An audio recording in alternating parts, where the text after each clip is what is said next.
بين يدي رسول الله صلى الله عليه وسلم بين له وأخذ منه حتى أصبح كاتب السر للنبي صلى الله عليه وسلم. كانت عنده لائحة المنافقين في المدينة المنورة، استأمنه رسول الله صلى الله عليه وسلم على لائحة المنافقين في المدينة المنورة.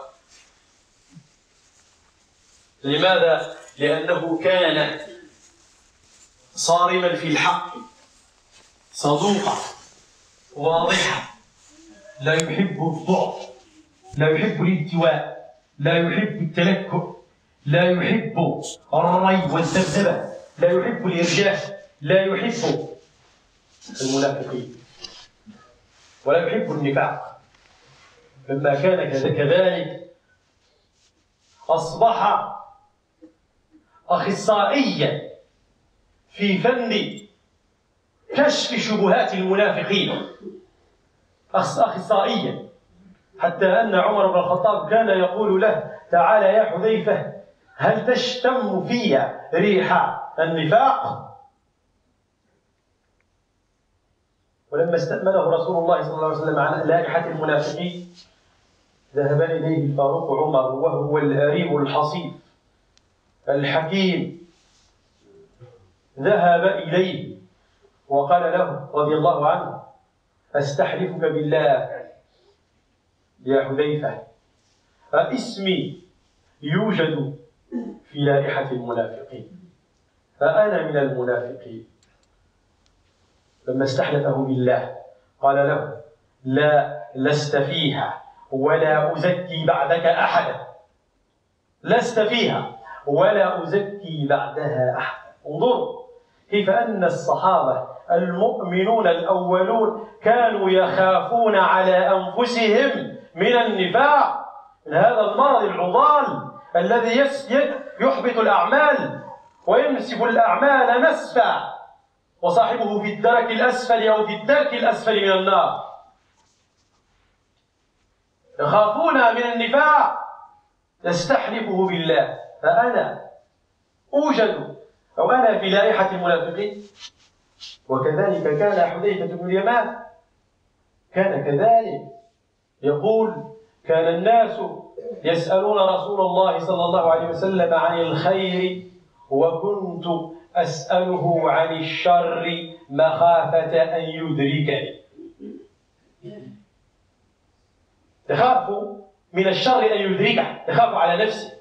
فحينما نتحدث عن النفاق، أحدثكم عن النفاق، لا تقولوا إن هذا المجتمع فيه منافقون، ولا تقولوا لعل هذا الذي على يساري منافق، أو لعل هذا الذي أمامي منافق، وأني أعرف منافقين. بل حدثوا أنفسكم، حدثوا أنفسكم، انظروا في صفحات قلوبكم، هل يوجد فيكم نفاق؟ أو هناك ضعف واعوجاج؟ أم هناك ذبذبة؟ أم أنكم عندكم من أمارات النفاق؟ تفحصوا أنفسكم، هل أنتم من المرجفين؟ هل أنتم من المرجفين؟ يعني فاش كتشوفوا شي واحد عنده شي نقص كتقولوا تشيرون إليه بأصبع الاتهام، تضخمون الأحداث. الإمام القرضاوي عنده غلطة، عنده فلتة.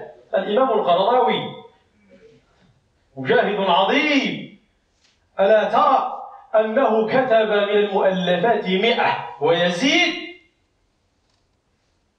ألا ترى أن أصابع الغرب يتهمونه ويطاردونه، ثم تقول لقد وجدت في كتابه كذا وكذا، لقد زلت قدم. ومن أنت؟ هذا منافق معلوم النفاق، مرجف. وكذلك يفعلون مع الصالحين، يلمزون المتطوعين الذين يذودون عن حرمات هذا الدين. وكل من يعمل صالح يقوضونه، يعوقونه، يخذلونه، يطاردونه. كذلك يفعلون في كل زمان ومكان. وما أكثر المنافقين في هذا الزمان. إذا اطلعنا على أمارات النفاق في القرآن منزل إلينا. القرآن حينما يتكلم عن المنافقين وعن أمارات المنافقين فهو يتحدث معنا. فلتنظر في نفسك، فإن كان في قلبك إيمان ونفاق فاحرص على أن تستزيد من الصالحات، واصدق مع نفسك ولا تلمز المتطوعين، ولا تكونوا عليهم بلسان حديد شح على الخير. قل سبحانه وتعالى في تعبير رائع: وإذا ذهب عنهم الخوف سلقوكم بألسنة حداد أشحة على الخير. المنافق عنده لسان حديد، لسان ديالو ماضي. هذا من أمارات المنافق. هذا ليس إلا غيظ من فيض، فأماراتهم كثيرة عدها بعض المفسرين الذين يطلعون على علوم القرآن أكثر من 30 علامة في القرآن الكريم، أكثر من 30 علامة. أقول قولي هذا وأستغفر الله لي ولكم فاستغفروه.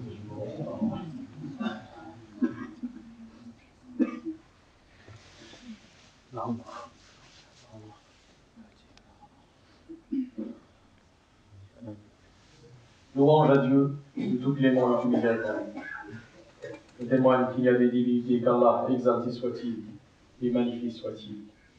L'Éternel, le clairvoyant, le clément, le miséricordieux, le maître du jugement dernier. Je témoigne que Mohammed sallallahu alayhi wa sallam, que la paix et la bénédiction et la grâce divine soient sur lui, a été envoyé à toute l'humanité afin de la sortir des ténèbres à la lumière. Mes chers frères, je vous recommande la piété et la droiture ainsi qu'à moi-même. Aujourd'hui, mes chers frères et sœurs, je vous parle de la maladie du cœur, la maladie de l'hypocrisie. Et je vous parle des hypocrites qui sont désignés par le Seigneur, exalté soit-il, comme des ennemis redoutables. Dieu dit, ils sont l'ennemi. Méfie-toi d'eux. Dieu les combat. Mes chers frères, le prophète sallallahu alayhi wa sallam nous a montré les caractéristiques fondamentales de l'hypocrisie, le mensonge, la trahison et d'autres signes. Le Seigneur Tout-Puissant a dévoilé tous les signes distinctifs des hypocrites, car les hypocrites sont dangereux pour la société. Les hypocrites apparaissent comme des gens nobles, comme des gens bons, comme des gens réformateurs, comme des gens qui sont sur le droit chemin, comme des gens qui sont sur la voie de la vérité. Mais en vérité, ils sont égarés. Et ils égarent. Ils sont sataniques. Ils sont fourbes. Parmi leurs signes distinctifs, c'est qu'ils essayent toujours de falsifier la vérité et de l'amplifier. C'est ce qu'on appelle l'irja. Falsifier la vérité et l'amplifier. S'ils entendent que quelqu'un parmi la communauté des croyants, parmi les croyants, a fait une petite erreur, comme si par exemple il a donné un rendez-vous aux croyants et aux croyantes, mais qu'il n'est pas venu parce qu'il y a eu des circonstances que seul Dieu sait, les hypocrites ils vont désigner en disant un tel a donné sa parole mais il n'est pas venu. Un tel a fait une faute. Ils surveillent les croyants. Ils les scrutent. Ils les dénigrent. Ils les suivent avec leurs calomnies. Si le croyant se trompe, ne serait-ce qu'une fois, ils vont toujours dire un tel s'est trompé. Un tel est dans l'erreur. Ils vont l'amplifier. Ils ne vont pas dire un tel s'est trompé. Ils vont dire il est dans l'erreur, il est dans l'égarement. Pourquoi? Pour que les croyants ne le prennent pas pour exemple. Afin de dénigrer leur image. Afin de dénigrer leur image. Comme ça, les gens ne les écoutent pas et ne les suivent pas. Ils suivent particulièrement les réformateurs, ceux qui guident la communauté. Ils les suivent avec leur langue. Ils les suivent avec leur langue. Ils les suivent, ils ne les oublient jamais. Et ils apparaissent comme des gens bons, des gens réformateurs, des gens qui veulent montrer la voie, des gens raisonnables. Mais pas du tout. Ils ne sont pas raisonnables. Ils sont fourbes et tordus. Dieu les désigne, et les montre, et les dévoile. Il dit, si tu les vois, leur apparence t'émerveillera. Leur apparence t'émerveillera. Et s'ils disent, tu vas boire leurs paroles. Tu vas écouter leurs paroles. Ils sont tels des bûches dressées sur des murs. Pourquoi des bûches? Des bouts de bois. Parce qu'ils n'ont aucun sentiment. Aucun sentiment. Leurs cœurs sont scellés. Le cœur qui est scellé ne peut pas laisser apparaître des sentiments.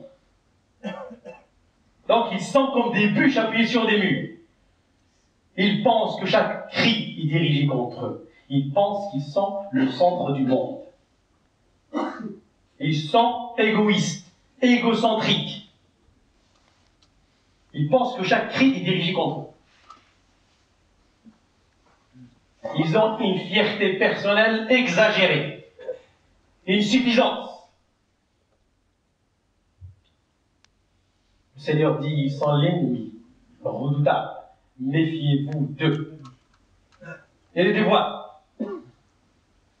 Et dans un autre verset, il dit même, vous les reconnaîtrez dans leurs belles paroles.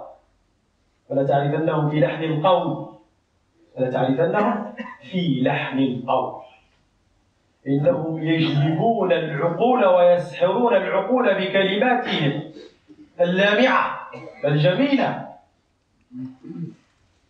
Ils ensorcellent les esprits des croyants par leurs belles paroles. Il faut faire attention. Il faut faire attention. Il faut faire attention. Il faut les reconnaître. Et puis, il faut se reconnaître. Hudayfa ibn Yaman, qui était un grand compagnon du prophète sallallahu alayhi wa sallam, disait, les compagnons ou les gens questionnaient le prophète sallallahu alayhi wa sallam sur le bien. Et moi, je le questionnais sur le mal, parce que j'avais peur qu'il ne m'atteigne. Il avait peur pour lui-même. Alors il faut connaître le mal. Il faut connaître les caractéristiques de l'hypocrisie et de l'hypocrite. Pourquoi? Tout d'abord pour ne pas tomber dedans. D'abord pour ne pas tomber dans l'hypocrisie. Même Omar ibn Khattab, radiyallahu anhu, avait peur de tomber dans l'hypocrisie. La seule chose qui faisait vraiment peur aux compagnons, c'était l'hypocrisie. Ça les faisait flipper. Ils avaient peur de l'hypocrisie. Parce qu'ils savaient que l'hypocrisie allait anéantir leurs œuvres. Un cœur croyant, plein de foi, est un cœur qui est véridique, qui est sincère, qui aime la vérité, qui aime la transparence, qui aime la lumière. Un cœur hypocrite est tordu, fourbe. Il aime l'obscurité. Il aime l'obscurité. D'ailleurs, le mot nifaq en arabe signifie tunnel, vient du mot tunnel. Et dans le tunnel, il y a de l'obscurité. Les hypocrites aiment les tunnels. Ils aiment les itinéraires tordus pour tromper les gens, pour bien les tromper. Et ils aiment bien l'obscurité. Et pour bien faire l'obscurité dans une société, il suffit de leur faire peur. Si vous faites peur à des gens, ils sont dans l'obscurité. Celui qui a peur est dans l'obscurité. La seule façon de sortir de l'obscurité à la lumière, c'est de ne plus avoir peur. C'est pour ça que les hypocrites, au temps du prophète sallallahu alayhi wa sallam, jusqu'à nos jours, ils essayent toujours de faire obstruction aux croyants qui sont au service de leur religion, au service de Dieu. Ils sont toujours en train de leur mettre des obstructions. Ils obstruent Dieu. Et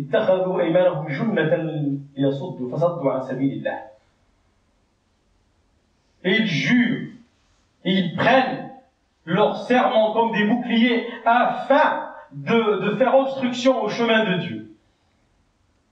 Et ça aussi, c'est une caractéristique des hypocrites. Et il est toujours en train de jurer. Wallahi, wallahi. Toujours.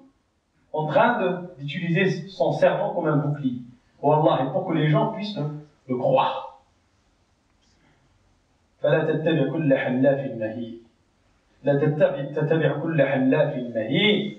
كل مرجف. كل مفضل للعزائم. يقول سبحانه وتعالى وإن منكم. هكذا يقول الله سبحانه وتعالى وإن منكم لمن لا يبطئن. Ce sont des gens qui veulent faire obstruction et ralentir la cadence des croyants. Vous voulez accomplir une bonne œuvre, ils vont tout faire pour vous faire échouer. Ils vont tout faire pour vous faire échouer. Par jalousie ou je ne sais pas par quoi, mais ils vont toujours vous faire échouer. Et ils sont toujours là à vous surveiller pour vous faire échouer. La communauté veut construire une mosquée. Vous allez trouver parmi la communauté des hypocrites qui vont dire on ne peut pas faire une grande mosquée, c'est trop cher. Vous allez trouver des gens qui vont dire oui, mais on ne peut jamais s'entendre. On est différents. On est des groupes. On est des nationalités. Et vous allez toujours trouver des gens. Ceux-là sont les hypocrites. Ceux qui divisent la communauté. Ceux qui trouvent toujours des prétextes afin de nous ralentir, afin de nous frapper les uns contre les autres. Afin de déchirer et fissurer le ciment de la communauté. Ceux-là sont des hypocrites. Dieu les a désignés. Le prophète sallallahu alayhi wa sallam les a montrés, dévoilés. À nous de les prendre pour des ennemis redoutables. Et à nous de s'en méfier. Il faut qu'on s'en méfie. Il faut qu'on s'en méfie. Il faut qu'on puisse les combattre. Qatalahumullah. Qatalahumullah. Dieu les combat. Anna yufakun. Anna yufakun. Vont-ils cesser? Vont-ils cesser? أقول قولي هذا وأستغفر الله لي ولكم فاستغفروه. اللهم أرنا الحق حقا وارزقنا اتباعه وأرنا الباطل باطلا وارزقنا اجتنابه. اللهم يا أرحم الراحمين يا رب العالمين نور قلوبنا. اللهم نور قلوبنا. اللهم زكي نفوسنا. اللهم نور سرائرنا يا أرحم الراحمين يا رب العالمين. اللهم إنا نعوذ بك من النفاق. اللهم إنا نعوذ بك من النفاق وكل ما يقود إليه يا أرحم الراحمين يا رب العالمين. اللهم استقصل شأفة النفاق من قلوبنا واستقصل شأفة المنافقين من مجتمعنا المسلم يا أرحم الراحمين يا رب العالمين. إن الله وملائكته يصلون على النبي يا أيها الذين آمنوا صلوا عليه وسلموا تسليما. اللهم صل على سيدنا محمد وعلى آل سيدنا محمد كما صليت على سيدنا إبراهيم وعلى آل سيدنا إبراهيم وبارك على سيدنا محمد وعلى آل سيدنا محمد كما باركت على سيدنا إبراهيم وعلى آل سيدنا إبراهيم في العالمين إنك حميد مجيد. سبحان ربك رب العزة عما يصفون وسلام على المرسلين والحمد لله رب العالمين.